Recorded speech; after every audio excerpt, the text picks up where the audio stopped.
très belle journée. Ils font l'actu et ils sont sur un GFM. 7h45, l'invité du jour. Et c'est un vrai sujet d'actualité et de la vie quotidienne finalement. Depuis le début du mois, dans l'Allier, les pharmacies de garde ne sont plus ouvertes aux particuliers après 1h du matin. C'est une nouveauté. Alors pourquoi, comment, on va vous expliquer tout ce matin avec notre invité Bénédicte Bidet. Bonjour. Bonjour à tous. Merci d'avoir répondu à notre invitation en ce début d'année pour venir parler de ce changement qui est quand même important pour la santé des Bourbonnais. Vous êtes présidente de l'Union de syndicats de pharmaciens d'officine de l'Allier, pharmacienne dans le quartier de Bienassis évidemment à Montluçon. La première question tout simplement, c'est pourquoi ce changement-là et ces fermetures des pharmacies de garde pour les particuliers à partir d'1h du matin? Ce changement répondait à la demande d'un territoire. Notre département est malheureusement en désertification médicale. On a moins de 20% de pharmacies sur les 5 dernières années, surtout en milieu rural. Et du coup, il fallait trouver des solutions pour que les équipes restent performantes, puisque du coup, dans certaines villes, comme par exemple à Montluçon, quand une pharmacie est de garde, on doit enchaîner 3 jours de suite, nuit et jour. Et du coup, on s'est rendu compte qu'il y avait des incohérences et on a réfléchi pendant 2 ans sur comment améliorer le service de soins pour la population, parce que dans tous les cas, cette disposition est faite pour améliorer les soins au niveau de la population. C'est ce qu'il faut expliquer évidemment, parce que si on lit tout simplement juste comme ça ces nouvelles directives, évidemment on peut se dire bon, ça fait quand même un service en moins, mais c'était devenu indispensable. Le but c'est de préserver l'avenir un petit peu. C'est ça. Alors c'est pas un service en moins, c'est plutôt un service amélioré, c'est-à-dire que là on sera plus efficient au niveau de la population, on sera plus à même de répondre aux besoins. Le fait aussi de remettre en avant comment ça se passe en cas d'urgence, appeler le 15, c'est un bon réflexe, c'est un réflexe essentiel, toujours passer par le 15. Faut rappeler que la médecine générale s'arrête depuis des années à minuit, donc il était assez pertinent de se dire qu'on laissait 1 heure au patient en cas de sortie de ville pour aller chercher son ordonnance, et après de réguler par les hôpitaux, parce qu'après 1h du matin, du coup, que les hôpitaux restent ouverts, et c'était pertinent de se dire que quelqu'un qui sortait de l'hôpital puisse avoir accès directement à sa pharmacie.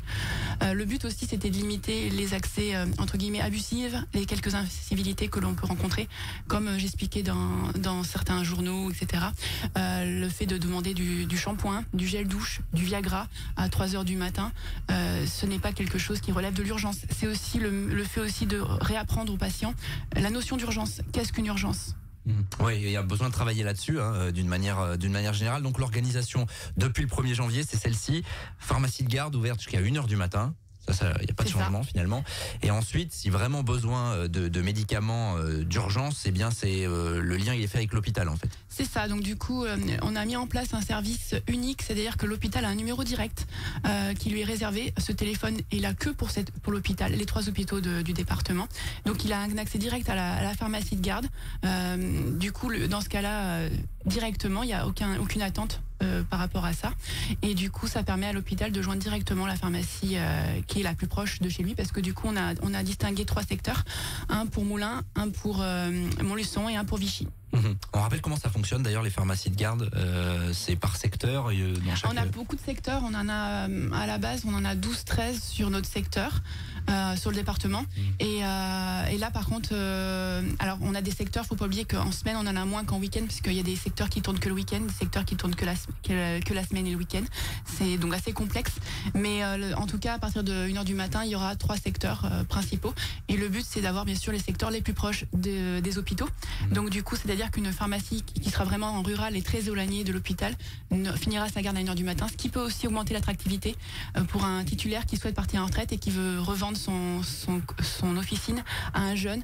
Quelqu'un qui viendra s'installer en campagne profonde n'aura pas de garde après 1h du matin. Ouais, alors ça joue forcément, vous le disiez, il y a vraiment de l'inquiétude sur le devenir finalement des pharmacies en milieu rural. Vous l'avez dit, moins 20% de pharmacies sur le département sur 5 ans, et notamment en milieu rural, c'est de plus en plus compliqué.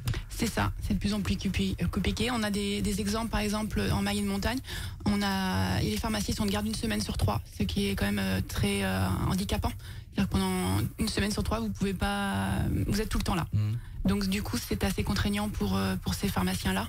Et du coup, je peux comprendre que ça puisse manquer d'attractivité pour quelqu'un qui puisse avoir une vie de famille, et voilà, tout simplement. C'est quoi? C'est une crise des vocations comme dans d'autres métiers, comme dans beaucoup de métiers aujourd'hui en France? Ce n'est pas qu'une question de crise des vocations, c'est aussi un problème avec la réforme qui a eu lieu il y a quelques années, la fameuse réforme PACES, tout ça, qui est très complexe. Et du coup là, sur l'année dernière, il y a quand même 1000 places qui n'ont pas été pourvues sur tout le national. Et donc, dites-vous, dans 5 ans, on aura 1000 pharmaciens en moins que ce qui avait été prévu par rapport aux lois. Et ce système doit être revu. D'ailleurs, il y a des étudiants en pharmacie qui ont fait des mouvements de grève récemment pour essayer de montrer au gouvernement que cette réforme était absolument pas pertinente. Et je me demande s'il n'y a pas des pharmaciens qui sont... Je crois qu'il y a un jugement qui a eu lieu il y a récemment. Il y a des pharmaciens dans certains départements qui ont porté plainte par rapport à cette nouvelle réforme et ils ont eu gain de cause par rapport au fait que cette loi avait été mal conçue. Mais en attendant, les choses n'ont pas bougé et malheureusement les dégâts sont déjà là. Ouais, avec des dégâts qui sont importants.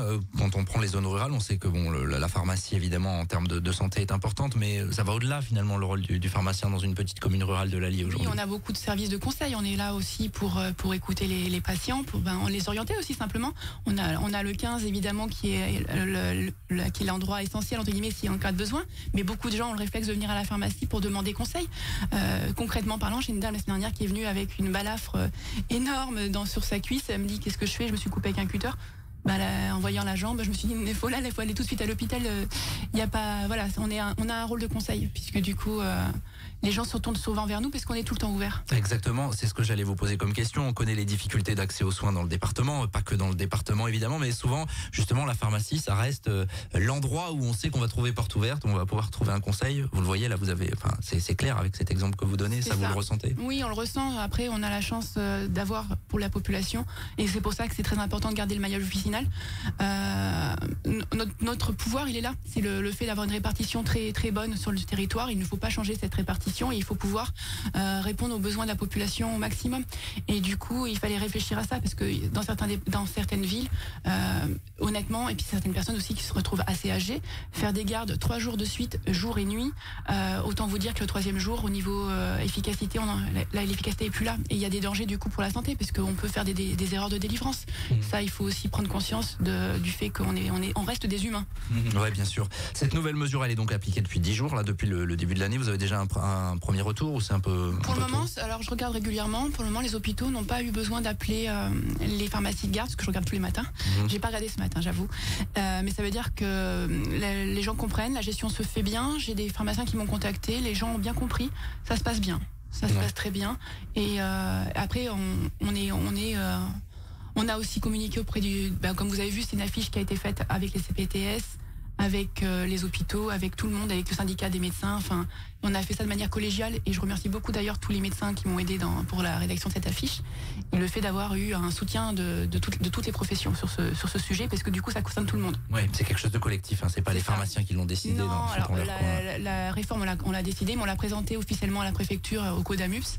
Et du coup on a été soutenu par les autres professions qui se rendent compte eux aussi qu'il y a des difficultés. Et on fait pas l'autruche, c'est-à-dire que on sait que notre département est en difficulté et on se dit tous ensemble, parce que par contre on a de très bonnes volontés.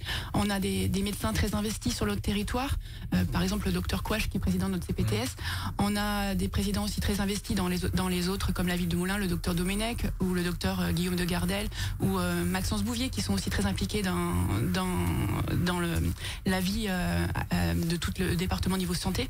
On a aussi au niveau du SAMU David Murgue qui nous a pas mal aidé sur la rédaction. En tout cas, on a des bonnes volontés, on a des gens ouverts et des gens qui sont là pour la population. Et c'est très important de dire qu'on n'est peut-être pas très nombreux, mais on est très motivés pour aider les gens. Bien sûr, pharmacie de garde donc dans l'Allier, accessible jusqu'à 1h du matin. Au-delà, c'est l'hôpital qui prend le relais, c'est ce qu'il faut retenir.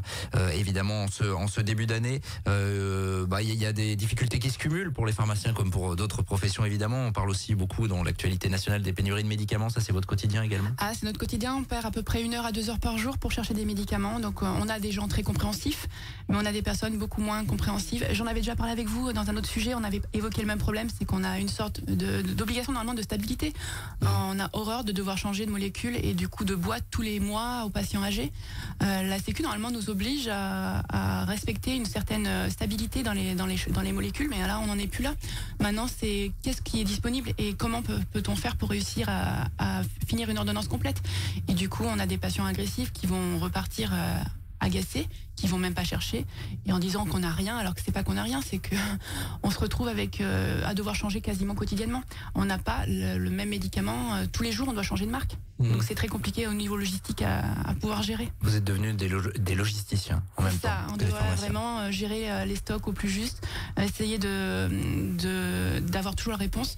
Ce que je conseille en tout cas au niveau des personnes âgées, c'est toujours de prendre un pilulier déjà pour pas se mélanger dans les médicaments une fois que c'est rangé, et puis quand il y a un changement de boîte, de mettre les médicaments de la nouvelle boîte dans l'ancienne boîte pour que les gens se mélangent moins. On essaye de trouver des petites astuces pour essayer de parer à tous ces changements, mais on n'a pas de solution miracle puisque la problématique est nationale et elle ne concerne pas qu'au niveau local, quoi. Bien sûr, vous n'avez pas la main là-dessus. En tout cas, intéressant d'en parler ce matin avec cette nouvelle mesure, donc depuis le 1er janvier, et puis ces difficultés. Merci Bénédicte Bidet d'être passé. Pas de souci, merci à tous et bonne année à tous. À notre micro, oui, bonne année quand même, évidemment. On rappelle présidente de l'Union de syndicats de pharmaciens d'officine de l'Allier. RJFM, il est 7h, presque 57 minutes. On revient dans quelques minutes. Tous les matins, 7h45, l'invité du jour en direct sur RJFM. Retrouvez l'invité du jour en podcast sur rjfm.net et l'appli RJFM, mais aussi en replay vidéo sur YouTube et Facebook. RJFM.